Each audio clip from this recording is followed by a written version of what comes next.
Samantala sa ibang balita, humihingi naman ng 11 milyon pisong danyos ang kampo ni Willie Revillame sa ABS-CBN. Kasama po yan sa inihaing kaso ng kampo ni Willie para sa judicial confirmation of rescission of contract with damages. Hiningi ni Willie sa korte na kilalanin ang pagpapawalang visa nito sa kontrata niya sa ABS-CBN bilang host ng Wawawi. Muling iginiit ni Willie na ABS-CBN ang lumabag sa kontrata nila nang marususpend siya without pay nang kanselahin ang programang Wawawi at nang i-downgrade umano ang programa ng host mula 3 oras kada araw sa 1 oras na lang kada linggo. Itong hinihingin damages is only secondary. Primary rito, it's important, but primary here is a vindication by the court.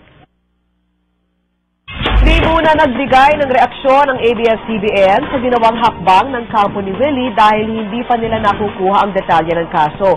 Hinggil naman sa kanilang kontrata kay Willie, inulit nitong si Willie umano ang lumabag sa behavioral provisions ng kontrata kaya wala siyang karapatan na basta na lang itong ipawalang visa.